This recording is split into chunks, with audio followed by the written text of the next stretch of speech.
So let's jump into this is we called it Lock It or List It. Lock It or List It. I feel like that's an HGTV it title. kind of is, but I mean, maybe I wasn't feeling that great on titles that day.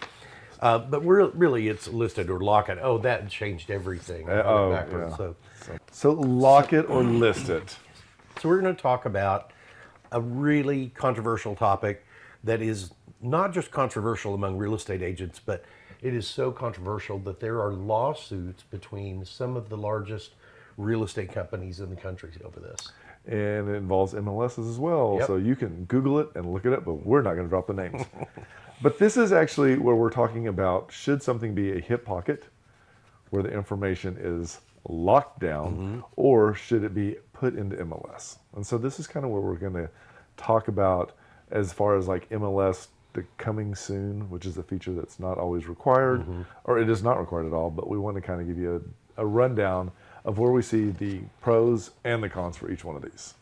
So Jeff, tell us what is some of the pros for the hip pocket. So I took notes to make sure we got this. So Excellent. one of the pros that, so let me say that I feel like there is a need for pocket listings. Hip pocket. Hip pocket listing. There is a need for that, and a hip pocket listing is really it's called an office exclusive, which is the wrong name for it. It should be called a broker exclusive listing, which means the listing agent will only market it internally toward their agents within their company. And one of the things that is a pro for this is the exclusivity. And in many times from a seller's perspective, you're creating kind of an exclusive thing that only certain buyers get to have an opportunity at. And sometimes buyers jump on that. Sometimes they see that as, something that's of value to them, and therefore they're willing to pay a little more, or just to be the only one that had the opportunity. In instances where you've got a seller that is a celebrity or someone that's well known, this type of listing does give you privacy, because you're not going out on MLS. You're not going to have your numbers recorded out there. It also controls traffic, because the listing agent can really limit who gets to come in. They can really scrutinize people financially and make sure that they are able to purchase that property. Usually you don't run into this situation when you're talking about a $300,000 or $400,000 house. We're talking about houses that are, $2 million plus is really the market we're talking about. It does give some flexibility for the sellers in terms of preparation, because it's not like you've got to have it ready for showing every day. True. You can have things like a 24-hour notice in place. You can, you'll have some time to make sure that the property looks right. One of the pros is it does come with agent networking. The agents really got to network this house to be able to get it out to find a buyer for it. Okay. And they usually only can do that like office meetings, one-on-one meetings, maybe it's small network group meetings. There definitely are some pros, and there are some situations where I feel like this pocket listing makes sense. So some of the cons on the hip pocket. So I think the biggest con that I would see is going to be the reduction in the exposure online, because you're only talking about sharing it with those that are in your office. So if your office is 20 people or 300, that means those are the only ones. Yeah. And yet our MLS is almost like 15,000 strong. And so we're saying we push it out. Plus, then it gets syndicated onto different sites like Zillow, Trulia, and then all of the office sites as well. So you're really reducing and really hoping that the people inside of your office have a buyer that's willing to pay the price, and not go out. And it's really not market value when it closes at that point, because the market hasn't actually seen it. So fair housing is also something that is a bit of a concern. When anything goes into our MLS has built-in guidelines, and also programs that actually screen and watch to verify that none of the fair housing violations terminology is used in the proper description. And so therefore we're really making sure all people have equal access. Conflicts of interest. This is interesting because you can oftentimes get agents who want to keep it an exclusive because they probably have the buyer for it. And therefore, representation and fiduciary kind of gets blurred, and we begin to see problems with the conflicts of interest. And also, last but not least, violations of MLS rules. That clear cooperation that Jeff talked about when we opened the segment, that can really become a problem when not taken care of. As it says, require listings to be publicly available within a short window once marketed. So these are just, again, I totally see what you're saying. If there's a giant sports fan that is suddenly leaving Dallas and his house has to sell, I don't think that gentleman is going to want, the general public through his house. Yeah. Same for senators and House of Representatives.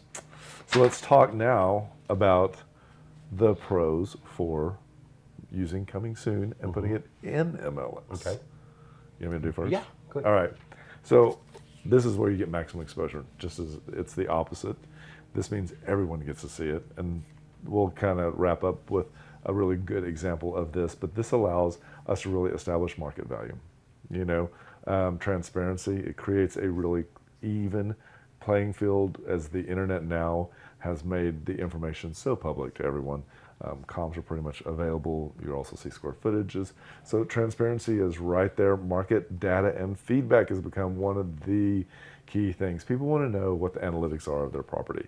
They want to know how many likes, how many shares are getting, what is the foot traffic on the websites. When it is done just as an office exclusive, the only thing you can say is, I shared it with someone today, or I talked about it at the office meeting.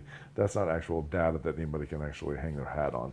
And legal protections, we talked about, this comes with MLS regulations to verify that you are staying out of your own harm's way, to make sure that you and your seller are best represented. And momentum, this really helps get fresh MLS data up to the top. We're able to boost information through this and really set your house at the top of the market.